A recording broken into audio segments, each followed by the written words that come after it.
আমাৰ সৰু সৰু মুড়ি লাৰু চুৰ কৰি লৈ গৈ আছে। নমস্কাৰ বন্ধু বান্ধৱীসকল, আজি মই বনাবলৈ ওলাইছোঁ মুড়ি লাৰু। চাওচোন বাৰু মই কেনেকৈ বনাওঁ, পাৰোঁ নে নোৱাৰোঁ। গেছত টাৱা এখন বহাই দিছোঁ, টাৱাখন গৰম হ'বলৈ দিছোঁ। তাৰপিছত ইয়াত মই এচামুচ ঘি দি দিছোঁ।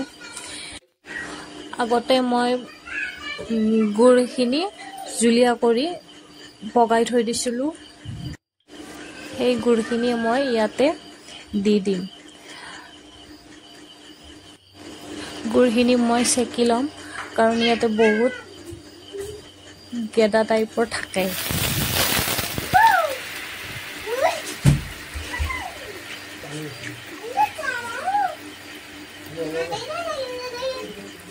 এনেকৈ চেকি লৈ মই অলপ হেতাৰে লৰাই থাকিম।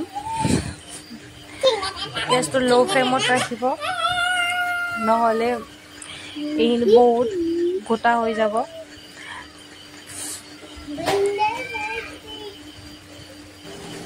এইখিনি এনেকৈ লৰাই থাকিম, নহ'লে টাৱাখনত লাগি যাব।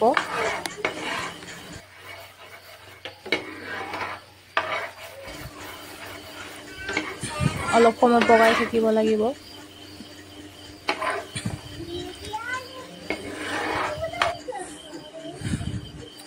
চব এনেকুৱা ধৰণৰ গোটা হৈ গৈছে।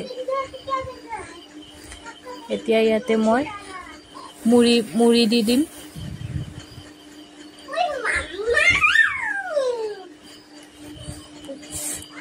ইয়াতে মুড়ি দি কিনে মই হেতাৰে এইখিনি খৰদৰকৈ লৰাই থাকিব লাগিব, নহ'লে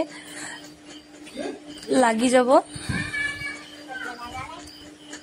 অলপ সাৱধানে লাৰি আছোঁ, কাৰণ ইয়াতে বহুত পৰি যায়।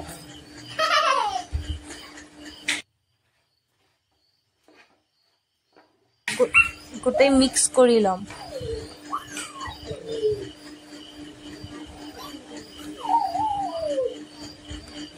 এনেকৈ মই লৰাই সেইখিনি ভালকৈ মিক্স কৰি ল'লোঁ।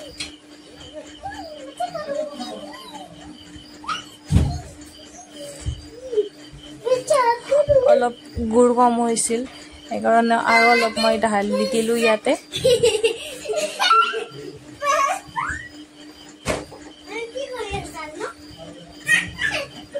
বহুত গোটা হৈ গৈছিল মোৰ গুড়খিনি।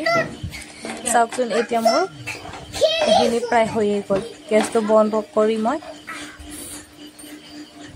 ইয়াতে ঢালি দিলোঁ।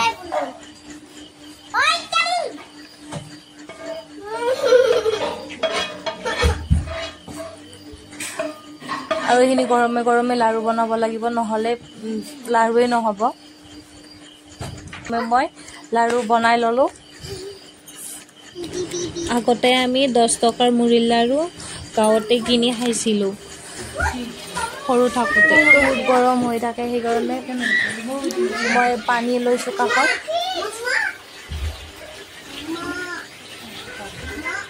এনেকৈ মই লাৰু গোটেইখিনি বনাই ল'লোঁ। চাওক, মোৰ লাৰুখিনি হৈ গ'ল।